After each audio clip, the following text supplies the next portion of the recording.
할렐루야. 네, 오늘도 잘 오셨습니다. 오늘도 은혜가 가득한 날이 될 줄로 믿습니다. 예배 자리에 함께 하시는 성도님들 진심을 축복하고 사랑합니다.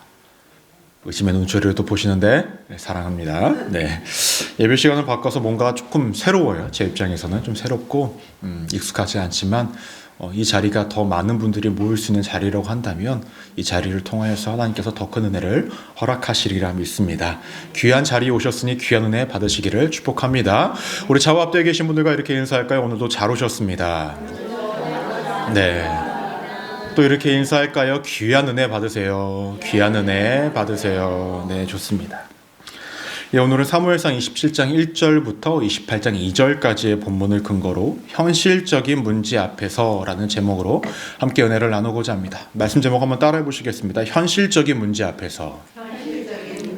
네, 우리가 신앙생활을 하다 보면 자주 넘어지는 일들이 있는데 어떠한 문제를 마주할까요? 현실적인 문제를 마주할 때 우리가 자주 넘어지곤 합니다. 그것이 건강의 문제이든 아니면 물질의 문제이든 자녀분들의 문제이든 아니면 환경적인 문제이든 관계의 문제이든 말입니다.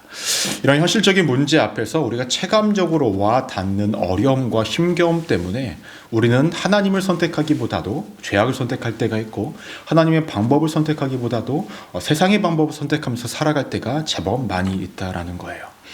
우리가 일반적으로 생각을 하면 성경에서 등장하고 있는 믿음의 선조들도 여전히 현실적인 문제를 마주하고 있는데 우리가 생각했을 땐 그들은 정말로 은혜롭게 모든 것들을 하나님의 뜻대로 모든 것들을 해결할 것 같처럼 느껴졌지만 성경을 세세히 보다 보면 그들도 우리와 굉장히 유사한 모습, 우리와 크게 다르지 않은 모습을 발견하게 됩니다. 사실 믿음의 선조들이 우리와 별반 다르지 않다라는 것을 발견할 때에 어떠한 생각이 드십니까? 저는 한편으로 좀 위로가 되더라고요. 정말로 하나님의 사람들이라고 불렸던 그 사람들도 나와는 그렇게 많이 다르지 않는 사람들이구나. 그들도 하나님의 은혜 없이는 살아갈 수 없는 존재들이구나 라는 것을 깨달으면서 한편으로는 위로가 되기도 합니다. 오늘 말씀도요, 다윗이 마주하고 있는 그 현실적인 문제 앞에서 다윗이 한 번 더 무너지는 모습을 우리가 발견하게 되는데요, 말씀을 우리 보면서 함께 나누고자 합니다. 오늘 말씀을 보시면 다윗이 블레셋으로 망명을 하는 그런 장면이 등장을 하고 있습니다. 그런데 이러한 모습을 사실 처음에 있었던 모습은 아닙니다. 우리가 사무엘상 21장 말씀을 나누었을 때에 다윗이 블레셋으로 망명을 했던 그 장면이 있습니다. 그때 다윗이 어떤 모습을 갖추고 있었냐면은 침을 흘리고 미친 척을 하면서 있었던 모습이 있었습니다.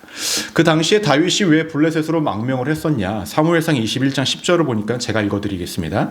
그날에 다윗이 사울을 두려워하여 일어나 도망하여 가드왕 아기스에게로 가니 라고 말씀을 합니다. 다윗이 사울을 두려워했대요. 그래서 일어나 도망을 쳤다라는 것입니다. 다윗은 현실적인 문제가 무엇입니까? 자신의 죽을 수 있을 거라는 그 현실적인 문제 앞에서 그 두려움 때문에 도망하여 망명을 했던 것입니다. 그럼 오늘의 말씀은 어떻게 시작을 할까요? 사무엘상 27장 1절 말씀을 보시면 이렇게 언급합니다. 다윗이 그 마음에 생각하기를 내가 후일에는 사울의 손에 잡히리니 블레셋 사람들의 땅에서 피하여 들어가는 것이 좋으리로다. 사울이 이스라엘 온 영토 내에서 다시 나를 찾을 자가 단념하리니 내가 그의 손에서 벗어나리라 하고 라고 말씀합니다.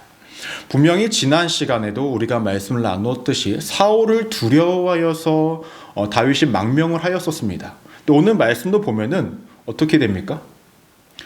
사울이 자신을 잡을 것에 대해서 두려워하여 다시금 블레셋으로 망명을 하는 모습을 보여주고 있다는 거예요.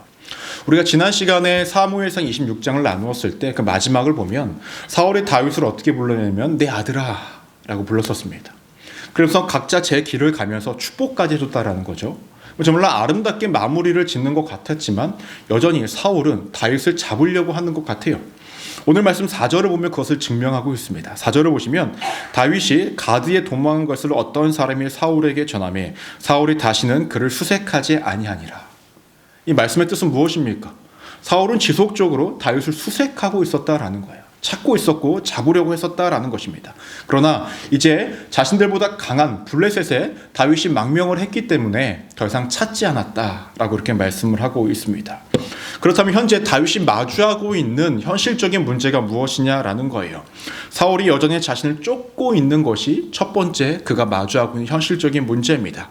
그의 내면에는 두려움이 있고 죽음에 대한 공포가 여전히 그 안에 있는 것이 현실적인 문제였습니다.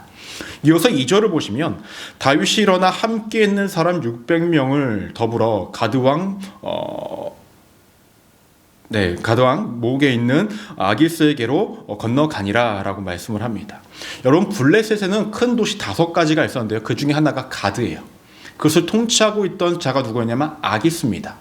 전에 사무엘상 21장에서도 다윗이 가드로 갔을 때 통치했던 사람이 동일하게 아기스였어요. 동일한 사람입니다.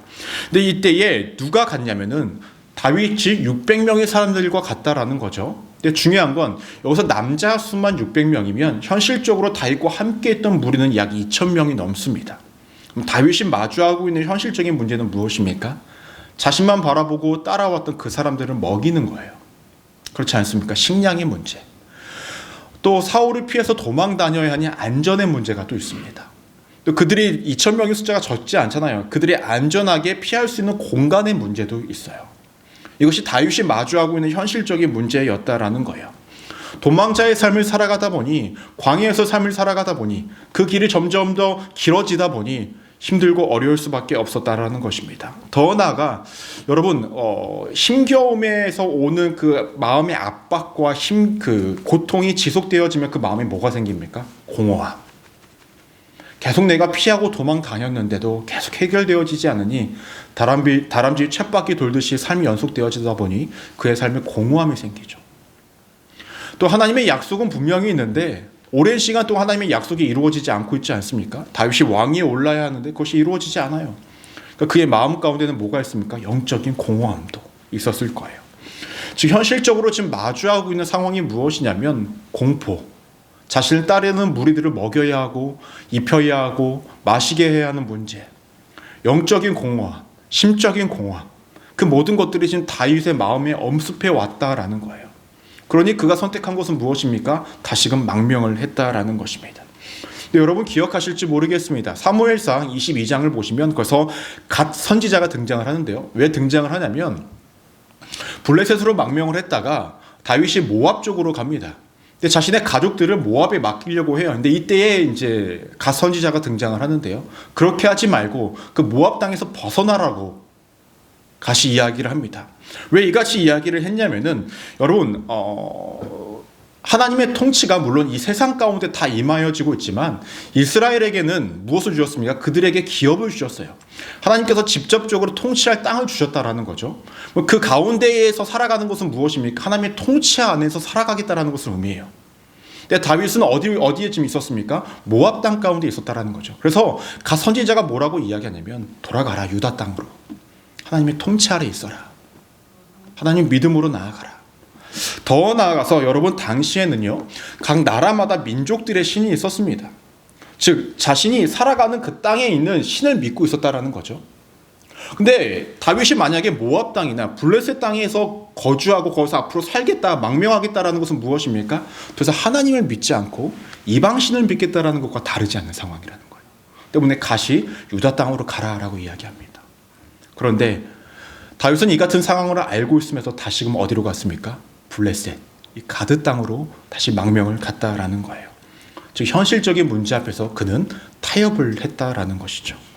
그런데 여러분 성경을 지속적으로 쭉 보다 보면 다윗이 이러한 오류, 이러한 실수, 이러한 모습을 반복했을 때에 그의 삶에 없는 한 가지가 있습니다.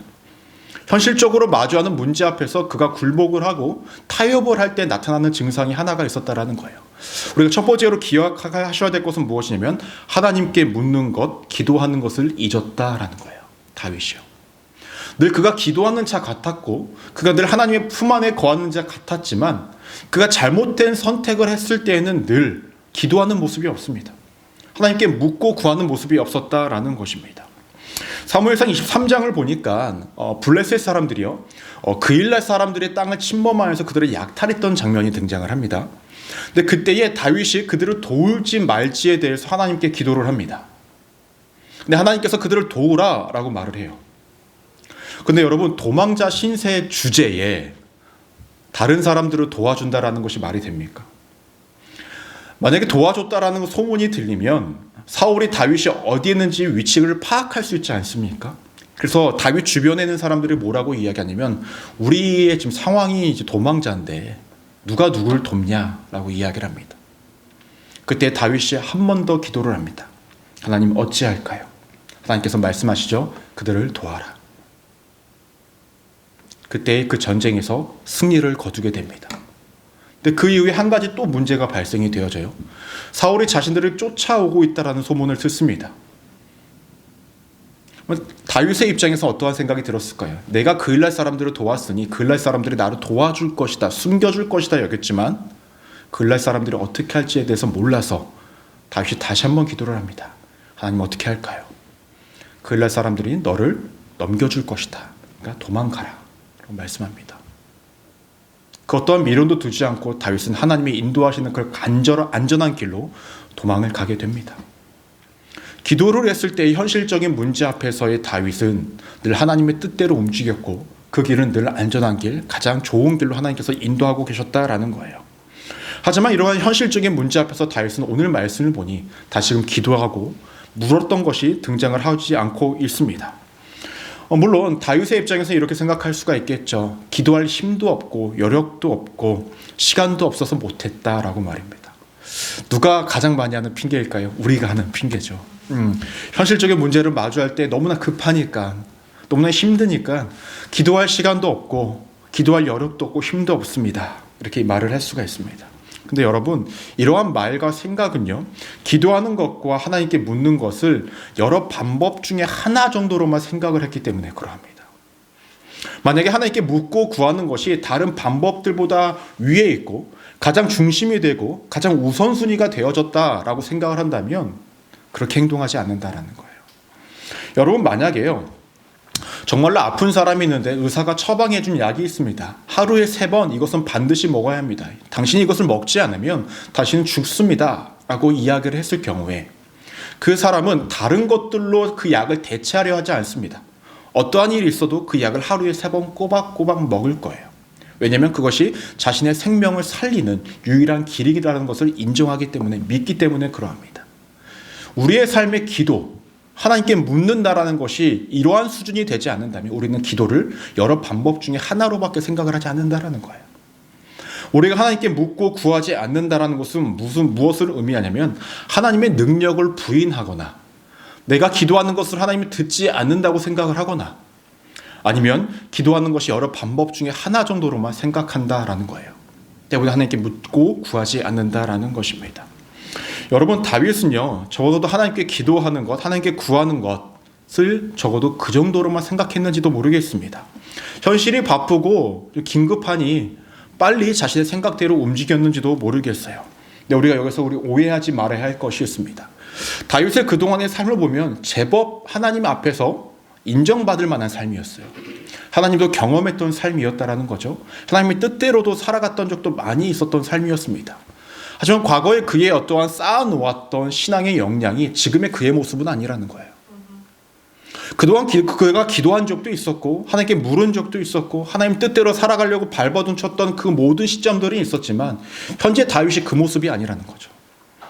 우리는 자신이 오랜 시간 동안 신앙생활을 해왔고 믿음의 경험을 했고 기도를 했고 많은 것들을 하나님 앞에서 깨달았다고 할지라도 지금 내가 기도하지 않는다면 지금 내 앞에 놓여진 현실적인 문제 앞에서 나는 또 하나님의 뜻대로 걸어가는 것이 아니라 세상의 방법대로 걸어갈 수 있는 것이 우리라는 것입니다. 그래서 우리가 기도해야 된다라는 것입니다. 최근에 우리 교회에 이제 천국에 가신 분들이 많이 계셨습니다. 그러면서 성도님들 다 같이 하는 말씀이 무엇이냐면 사람 일은 알지 못한다라는 거예요. 사람 일은 알지 못한다.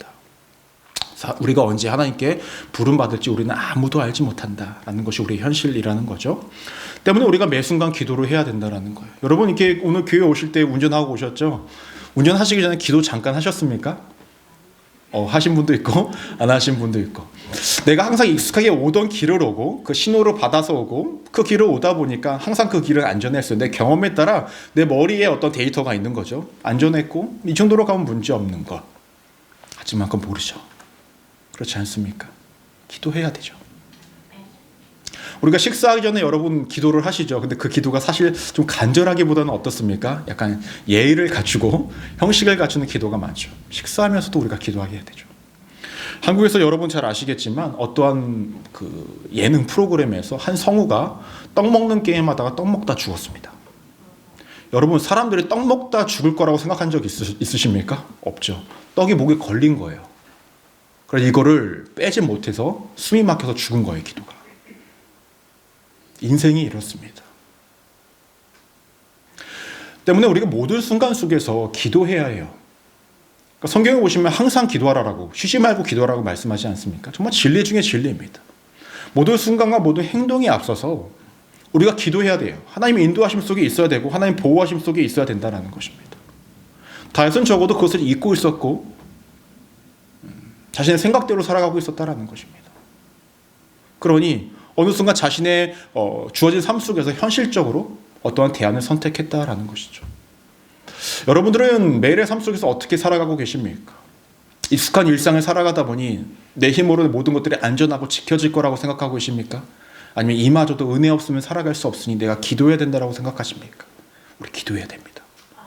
모든 순간 선택은 물론이고 선택에 앞서서는 물론이고 모든 순간순간 속에서 쉴 틈 없이 떠오를 때마다 기도하십시오.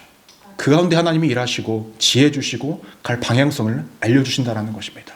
늘 기도 속에 하나님께 물음 속에 살아가시는 우리 성도님들 되시기를 주님의 이름으로 간절히 축원합니다. 말씀을 이어서 보시면 참으로 재미있는 것이 있어요. 다윗이 아기스 왕을 찾아갔을 때에 블레셋 사람들 중에 그 누구도 반대하는 사람이 없었다라는 거예요. 우리가 앞서 봤던 사무엘상 21장을 보면 다윗이 왔을 때에 그 아기스의 신하들이요, 다윗이 자신들과 함께 살아가는 것을 모두 다 막습니다. 그런데 지금은 막지 않아요. 왜 그럴까요?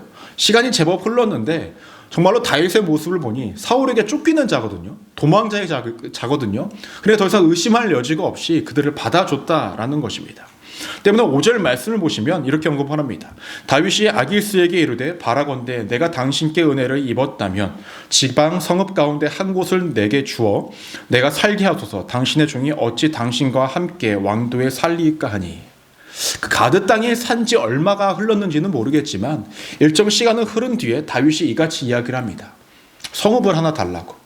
나같이 어떻게 미천한 자가 당신과 같은 왕과 함께 내가 함께 거주할 수 있겠습니까? 라고 이야기를 합니다. 겉은 뺀질하게 얘기했지만 어떤 꿍꿍이가 있었을까요? 도망자의 삶은 청산했고 그 가드 땅에서 안전을 누리고 있지만 정말로 편안한 삶이었을까요? 먹을 것도 해결되었고 공간도 해결되었지만 그들 마음에, 다윗의 마음 가운데 평안함이 있었을까요? 그러진 않았을 거예요. 아기스 왕과 함께 있으니 아기스 왕의 눈치를 볼 수밖에 없겠죠. 아무리 그들을 받아들였다 할지라도 의심의 눈초리로 보지 않겠습니까? 신하들도 다윗을 어떻게 봤을까요? 감시 아닌 감시를 하고 있었을 거예요. 그러니 뭐라고 이야기하냐면 내가 거주할 성읍을 따로 달라라고 이렇게 이야기를 하는 것입니다. 그때에 가드 왕이 무엇을 주냐면 시글락이라는 지역을 줍니다. 그리고 다윗은 그곳에서 1년 4개월을 살았다라고 성경에서 언급을 합니다. 그런데요, 시글락에서 다윗이 현실적인 문제, 먹고 사는 문제와 자신의 안전의 문제와 이러한 것들을 어떻게 해결하고 있었냐? 8절 말씀입니다. 8절 말씀 보시면 다윗과 그의 사람들이 올라가서 구슬 사람과 기르스 사람과 아말렉 사람을 침노하였으니, 그러니까 공격하였으니 그들의 옛적부터 술과 애굽 땅으로 지나가던 지방의 주민이라 라고 말씀합니다. 8절에서 언급되어져 있는 구슬 사람, 기르스 사람, 아말렉 사람들은요, 블레셋의 통치 아래에 있었던 사람이에요. 민족들입니다. 그리고 전통적으로는 이스라엘 민족과 적들인 사람들입니다.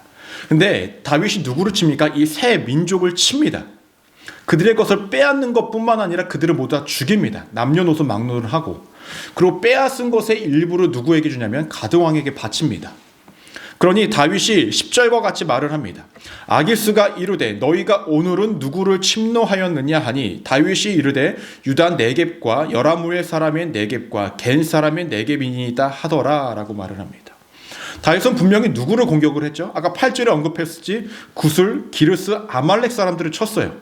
근데 아기스 왕에게 보고하는 것은 무엇입니까?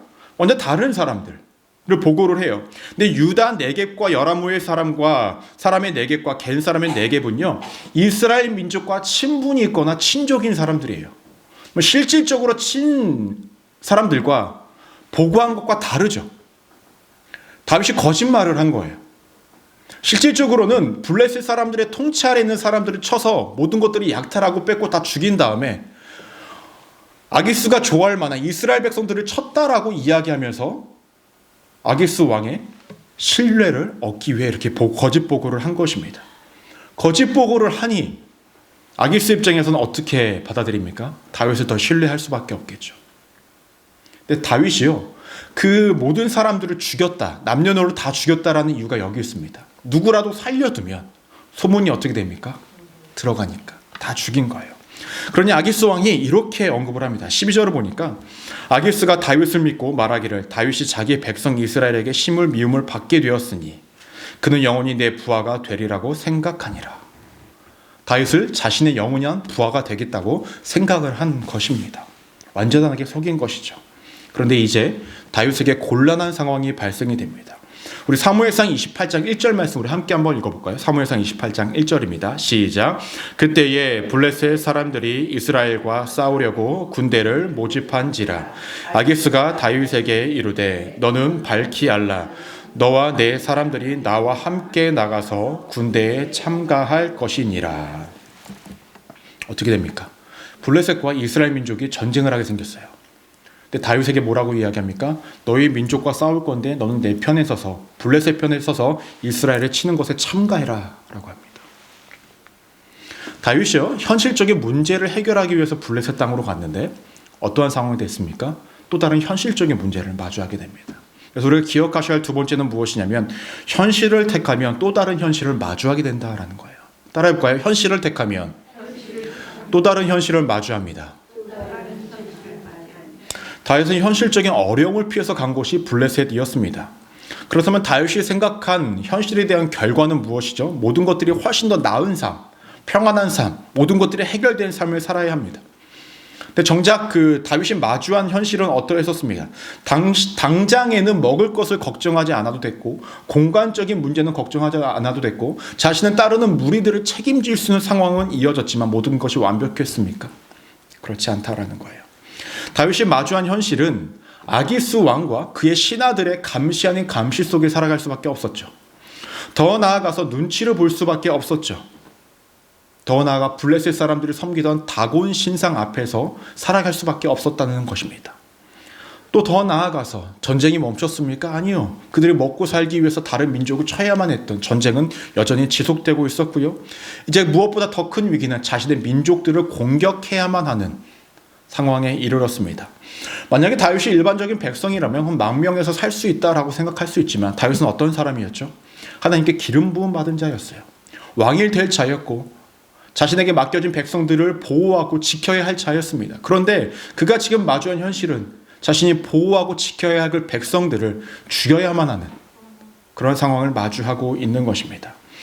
다윗은 현실을 회피하기 위해서 선택한 그 결정으로 인하여서 편한 결정은 하였지만 또 다른 현실을 마주하게 되었다라는 거죠. 마주한 현실을 피하닌 또 다른 현실을 마주하게 되는 것이 다윗이 마주한 현실이었다라는 것입니다.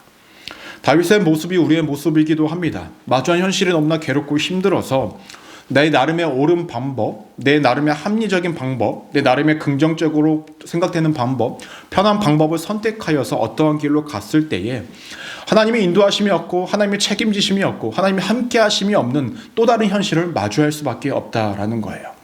적어도 하나님이 인도하시는 그 길을 우리가 선택한다면 그 다음에 나타날 어떤 현상도 하나님의 인도하심 속에 우리가 살아갈 수 있고 하나님의 책임지심 속에 살아갈 수 있습니다. 하지만 우리가 나름의 어떠한 합리성을 가지고 선택한 그 길로 살아간다면 우리가 책임져야 할 현실밖에 나타나지 않는다라는 것입니다. 전 그래서 이렇게 말씀드리고 싶습니다. 우리는 현실을 택하는 것이 아닌 하나님이 제시해 주시는 은혜의 사실을 택해야 된다는 거예요. 다시 말씀드립니다. 우리는 현실을 택하는 것이 아닌 하나님이 제시해 주시는 은혜의 사실을 택해야 된다는 거예요. 제가 왜 은혜의 사실이라고 표현을 했을까요? 간단합니다. 하나님께서 인도하시는 그 길이 은혜의 길입니다. 그리고 또 은혜의 길은 우리의 삶 속에서 사실이 됩니다. 때문에 은혜의 사실로 제가 표현을 한 것입니다. 믿으십니까? 여러분, 우리가 백날 좋은 것이라 선택하는 그 모든 것들 속에는 또 다른 산 넘어 산이라고 그러죠. 또 다른 산이 또 나타나요. 그러니까 하나님이 인도하심 속에 살아가야 된다는 거예요. 참 어렵죠. 주변 사람들은 다 나름의 합리성을 가지고 살아가고 세상의 어떤 흐름대로 살아가는 것이 옳다라고 이야기하는데 나만 그 세상 속에서 반대로 옆으로 다른 방향으로 가는 것 같아서 바보같처럼 느껴질 때가 너무나 많아요. 뭐 비유할 건 아니지만 목사의 길이 좀 유난히 좀 그런 것 같더라고요. 사역자로서 살아가는 것. 물론 다 그런 건 아니지만 목회자의 길이 사실 그 세상의 가치관과 좀 많이 다르지 않습니까? 물질적으로 넉넉함도 추구할 수 없고 추구하지도 못하는 그러한 삶. 더 나아가서 많은 것들을 인내하고 참아내면서 살아가야 하는 삶. 그리고 내가 이해받기보다는 나에게 맡겨진 약물들을 이해하면서 나아가야 하는 삶. 세상과는 완전히 반대지 않습니까? 세상은 어떻게 하죠? 많이 돈을 벌고 자신의 이익을 취하고 나에게 적대적인 사람들을 내치고 나에게 득이 되는 사람과 나의 마음을 함께하는 사람들만 품고 가는 것이 세상의 방법인데 완전 다른 삶이라는 거죠. 누가 보면 목회자의 삶은 바보다, 어리석다라고 이야기하지만 이 길은 또 하나님이 책임져 주시는 길이니 걸어갈 수밖에 없다는 겁니다. 사실 목회자에게만 이러한 길이 있는 게 아니라 사실 목회자의 길을 떠나서 믿음으로 걸어가는 모든 사람들이 이와 같은 삶을 살아가야 합니다. 물질은 포기 못하겠는데요. 생각하시는 분이 있어요. 하나님의 은혜가 또 있습니다. 추구하지 않아도 채워지는 삶이 있고요. 추구해도 채우지 못하는 삶이 있어요. 우리는 그것을 우선순위로 두지 않아도 하나님께서 채워나가십니다. 여러분, 현실적인 문제 앞에서 무너지지 마시고 하나님이 주시는 그 은혜의 사실 속에 거하시는 우리 믿음의 성도님들 되시기를 주님의 이름으로 간절히 축원합니다. 오늘 말씀을 보시면 다윗의 어리석음 또는 실수 또 누구나 할 수 있는 선택만을 보여주는 듯합니다. 그런데 하나님은 우리보다 앞서 가시는 분이에요. 믿으십니까? 우리의 실수도 다 계산하고 계신 분이에요. 우리의 어리석음도 다 계산하신 분이라는 거예요. 제가 이같이 말씀을 드리는 이유는 다윗이 이러한 실수를 했고 어리석은 선택을 하고 있었음에도 하나님은 자신이 하시고자 했던 그 일들을 해내고 계셨다라는 것입니다. 마지막으로 기억하셔야 될 것은 무엇이냐면 그럼에도 하나님은 퍼즐을 맞춰 가신다라는 거예요. 따라 보실까요? 그럼에도 하나님은 퍼즐을 맞춰 가신다. 무슨 말씀이냐면 오늘 말씀에서 아기스가 다윗에게 준 땅이 그 지역이 어디입니까? 시글락입니다. 근데 이 지역은 어떠한 지역이었냐면 시글락이라는 지역은요, 여호수아서를 보면 땅 분배를 하였을 때에 시므온과 유다 백성들에게 줬던 땅이에요. 근데 그들이 그 땅을 전복하지 못해요. 그리고 실질적으로 소유권이 누구에게 넘어가냐면 블레셋에게 넘어가요. 그렇게 400년이라는 시간이 흘렀습니다. 약 400년이라는 시간이. 그리고 현재 이 땅이 누구에게 주어졌습니까? 다윗에게 주어집니다. 6절을 보니 이렇게 언급합니다. 아기스가 그날에 시글락을 그에게 주었으므로 시글락이 오늘까지 유다 왕에게 속하였더라. 사람들이 하지 못했던, 유다 백성들과 시므온 백성들이 하지 못했던 그 일을 하나님께서 해내고 계셨다라는 거예요. 누구를 통해서? 다윗의 어리석은 선택과 실수와 같은 그 모습들을 통해서 그 땅을 이스라엘 땅으로 소유시켰다라는 거예요. 하나님은요, 능력이 없어서 사람을 통해서 일하시는 것이 아니죠. 하나님이 못해서 사람에게 어떤 책임 전가를 하시는 것이 아니에요. 새벽 예배 때도 나눴지만 하나님의 권능과 능력이 없어서 사람을 통해서 일하시는 거, 민족을 통해서 일하시는 것이 아니라 그 민족이 하나님의 일하심을 경험하게 하기 위해서 그럽니다. 한 사람 한 사람이 하나님의 뜻을 받아들이고 그 사람의 앞으로 나아갈 때에 하나님의 일하심을 그가 경험함으로 그 영혼을 바꿔나가시기 위해서 사람을 통해 일하고 계시다라는 거예요. 하지만 그것을 못했을 때에는 하나님께서 바로잡는 일을 직접적으로 일하십니다. 더 나아가서 모든 것들을 옳게 하나님의 뜻대로 퍼즐을 맞춰 나가신다라는 거예요. 이것이 전부이냐? 그렇지 않다라는 거죠. 8절 말씀을 보시면 그술 사람과 기르스 사람과 아말렉 사람은 침노하였으니 라고 말씀을 하고 9절을 보시면 그 땅을 쳐서 남녀를 살려두지 아니하고 라고 이렇게 말씀을 합니다. 그래서 우리가 주목해야 할 사람들이 누구냐면 아말렉입니다. 아말렉 사람들은 이스라엘 백성들이 광야 땅을 지나갈 때 이스라엘 백성들을 그 뒷자리를 공격했던 사람들이죠. 그래서 신명기 25장을 보면은 하나님께서 아말렉 민족을 말살시키겠다라고 말씀하셨습니다. 그래서 이것을 누구에게 시켰었냐면 사울에게 시켰었죠. 사울이 행했습니까? 아니요. 온전히 행하지 못했어요. 그러니 하나님께서 실수처럼 보였던 다윗의 그 손길을 통하여서 이 아말렉의 모든 남녀를 다 죽입니다. 인간의 모든 실수 같은 모든 퍼즐들마저도 하나님께서 사용하셔서 하나님께서 이루시고자 했던 모든 것들을 일구어 나가고 계셨다라는 거예요. 다윗이 의도적으로 이렇게 했을까요? 아니죠. 일부러 그렇게 했을까요? 내가 하나님의 뜻을 아니 내가 그렇게 행동하겠다? 아니죠. 그는 그저 자신의 만족을 위해 선택했던 그 선택마저도 하나님을 사용하셔서 하나님의 뜻을 일구어 가고 있습니다. 너무나 중요한 부분입니다. 현실적인 문제 앞에서 여러분 무너지지 마십시오. 기도하십시오. 하나님을 의지하십시오.